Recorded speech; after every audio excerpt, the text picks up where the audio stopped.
مليون سبب، مليون سبب. مين السبب؟ الفرع مال قبل الخضار، والليل معتم في النهار، والبيت صداع، والبيت صداع رغم الهدوء، والنار بتحرق في الميدان، والشمس باردة متلجة رغم البلوفر على القميص سقعان. الشمس باردة متلجة رغم البلوفر على القميص سقعان، والزينة دي متعلقة لابن الفرح. بس الفرح ساب البلد هربان، بس الفرح ساب البلد هربان. والآن مع الجميلة إكرام ليه.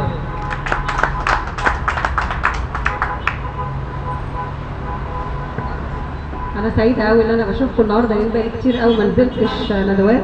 فرحانة بيكم أوي أوي، وشيء جميل أوي المنتدى الثقافي. وبشكر أستاذ عبد التواب اللي صاحب فكرة صالون الشارع، ولمنا كلنا في الشارع واشتغلنا في الشارع. وده الشيء الجميل، إن الأدب الراقي والشعر اللي بيحمل معاني طيبة.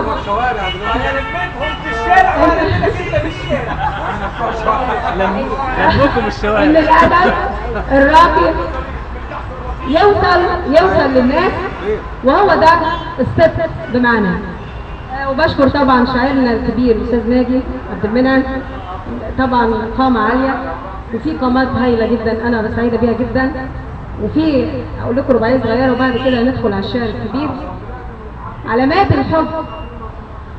الحب ما تتدارى، وعلامات الهدف.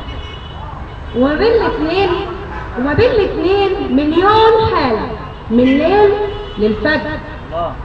بالشوق والحب يا مراعيتي، يا مسافر وسايب لي رسالة على غصن الغدر، يا مسافر وسايب لي رسالة على غصن الغدر.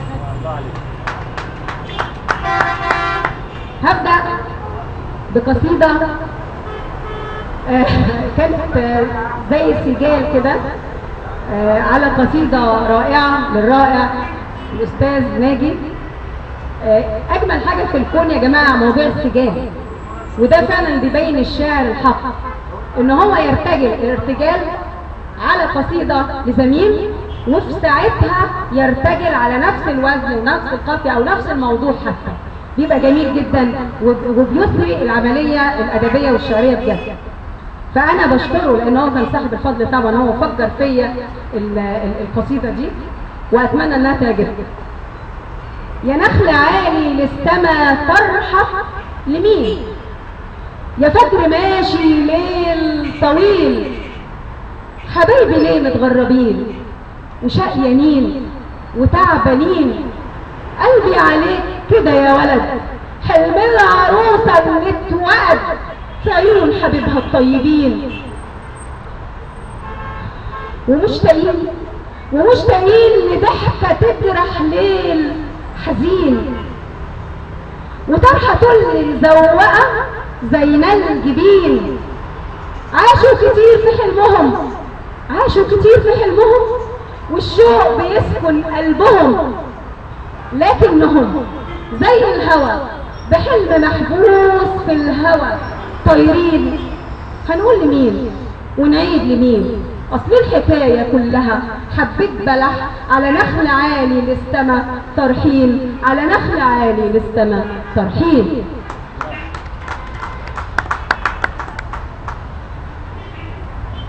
دي انا بقولها لحبيبتي، حبيبتنا كلنا، بقول لها فرحانه ولا بترسمي شكل الفرح، ولا العيون غصنت دموع فيها طرح. طب ليه تصالحي او تسامحي اللي جرح؟ قومي اضحكي للشمس تشرق في الفضاء. نلقى الطيور طارت على نخل البلح، نلقى الطيور طارت على نخل البلح. يا عيون بهية الحزنانين هتنزلي دمع العينين على اللي قتل واللي اندبح. فرحانة ولا بترسمي شكل الفرح؟ ده ظهرك الغالي الحزين عالطيبين الشقيانين، لا زرعهم كان يوم طرح. فرحانة ولا بترسمي شكل الفرح؟ او يوم يعيشوا حلمهم، او يوم يعيشوا حلمهم. كله اغاني مبعترة، منها حزين، منها غضب، منها فرح. فرحانة ولا بترسمي شكل الفرح؟ فرحانة ولا بترسمي شكل الفرح؟ شكرا. معلش هاخد من وقتكم دي. لما بتعجبني قصيدة أنا كاتبها بلحنها وبغنيها، وده حصل في كام قصيدة. ما لحنتش لحد قبل كده، بس وأنا في التحرير لما قابلت إكرام هلال في صالون صوت الشارع برضه لما عملناه في التحرير، فورتني قصيدة عجبتني قوي، فقلت لها لحنها يا إكرام، قالت لي لحنها يا عمو. أغنيها تغنيها يا إكرام، قالت لك كسف يا عمو. قلت لها خلاص أنا هلحنها وبغنيها أنا. هاخد من وقتكم دقيقة. اه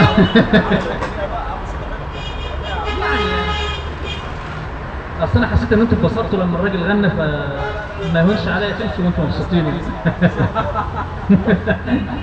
يا مصر قومي، يا مصر قومي واندهي تلاقيني جايالك، وفي قلبي بستان من فرح واقف على بابك. يا مصر قومي واندهي تلاقيني جايالك، وفي قلبي بستان من فرح واقف على بابك.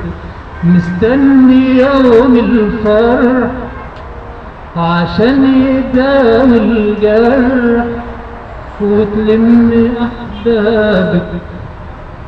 الكل واقف هنا والوحدة بتضمنا، والشهدة أيامك والشهدة أيامك. يا مصر قومي واندهي تلاقيني جايالك، وفي قلبي بستان من فرح واقف على بابك. حضارة وابتكارات، لا ده كتير حضارات موجودة في كتابك. يا مصر قومي بقى، تعبني كتر الشقا، تهمني عنوانك، تهمني عنوانك. يا مصر قومي واندهي تلاقيني جايالك، وفي قلبي بستان من فرح واقف على بابك. شكرا. احسنت يا عمو. الله الله. بالعود ان شاء الله، بس عشان احنا بس ايه لسه ما وصلناش لكده، فاهمة؟